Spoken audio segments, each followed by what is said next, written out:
Clash of Clans is a game that is constantly changing, and as of recently, the heroes have just been receiving the biggest changes, and they are completely different compared to just a year ago. And today, we'll be going over the current state of each hero inside of the game and what that means, so let's get right into it. First, we have the Barbarian King, and he has probably had one of the biggest changes, and his current state in the game is very different from what it was just a year ago. The Barbarian King was always kind of seen as an extra hero that wasn't like super important at the higher town hall levels because it was melee, had to go through walls, and just didn't have any abilities that really helped other troops or anything. So he was kind of just put off to the side and seen as a nice to have that you could just put along with other troops or heroes in order to do damage. But after getting some pieces of equipment, the king would just become so much better because he was able to do so much more and just become a lot more helpful. The main piece that initially helped was the giant gauntlet equipment because it just made him bigger, and that was pretty cool, but also just acted like a better rage spell. And there would also be the earthquake boots that were nice for just opening up compartments of bases, and that would really help out the rest of the army unless you used an air attack. And overall, the king would just become a lot better with the hero equipment, and that made him just so much more important than before. However, it has also been announced that there are going to be some big changes with the equipment, with the king getting affected a lot. While 2 of his equipment pieces would be getting buffed, his other 2 epic pieces of equipment are actually going to be nerfed, with the giant gauntlets being almost 10% worse at the higher levels. This definitely does change how the king is in the game, as he isn't going to be as good when the update rolls around. However, he is still going to be really good and a lot better than before the hero equipment was added.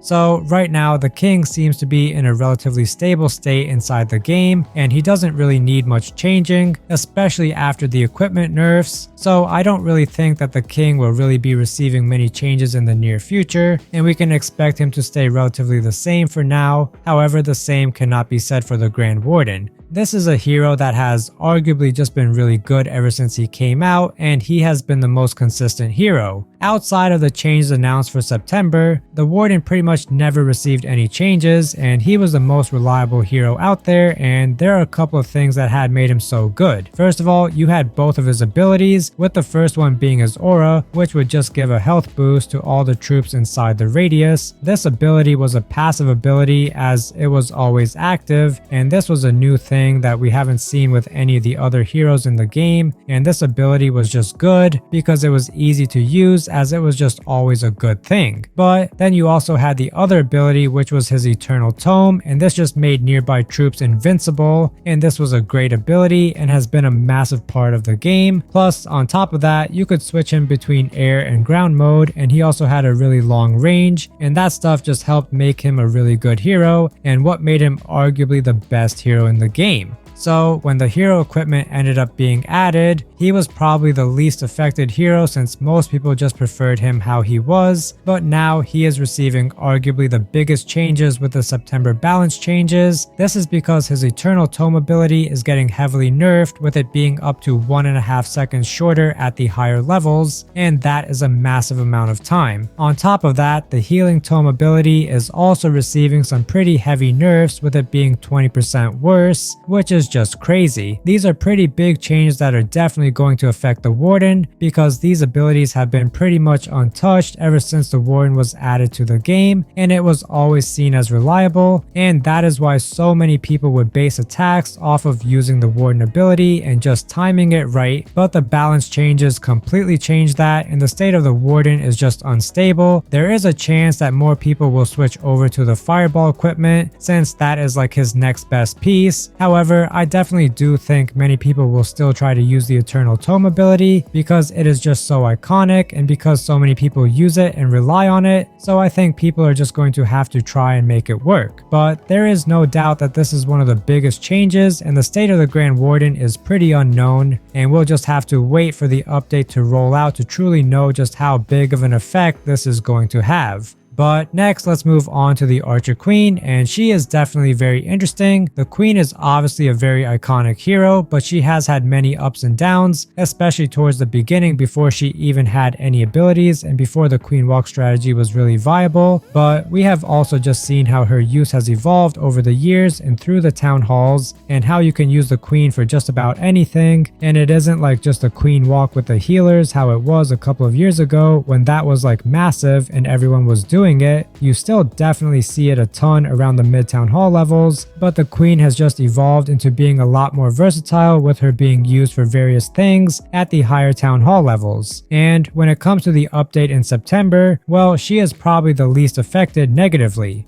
The main thing to look at is the nerf to the frozen arrow, since that is really like the main epic piece of equipment people would use with her. However, the one piece that pretty much everyone used was the invisibility vial, since that is her iconic ability and what makes her so special, and she doesn't rely on the epic equipment to be good, unlike the king. But the frozen arrow thing is still quite a big nerf, which will definitely affect some people. However, on the bright side, there is the magic mirror piece of equipment that is just really good, and it is available now for people to get for free through the event. So I don't think the nerf to the frozen arrow is really all that big of a deal, and the Queen seems to be in a relatively strong position right now in the game currently, and it is a position that the Queen has stayed at for a pretty long time. But now let's finally move on to the Royal Champion, which is pretty interesting. Now, she is a pretty unique hero in the sense that she targets defenses, and I'd also say that she is the most in the background and the least talked about when it comes to the heroes. Now, this could be because she has been in the game for the least amount of time, or possibly because she just isn't seen as that great. However, she is still one of the 4 heroes and can definitely play a big role in the attacks. But it definitely does seem like she has the best outcome, and she is in the best state for her future because she got the biggest buff in the balance changes, as her rocket spear equipment got the biggest buff, with it being as high as 40%, which is just crazy. It seems like Supercell may be trying to focus on the Royal Champion to make her just a lot more viable and more useful, since right now she just isn't seen as all that special, and definitely not as interesting as the other heroes when it comes to strength. She is definitely unique with her abilities, however she just had really niche use cases where she would realistically only be good for certain things, but now it seems like Supercell is trying to make her more mainstream and more versatile by just making her better, so that people start deploying her in better places, and so that she doesn't end up just becoming cleanup or something.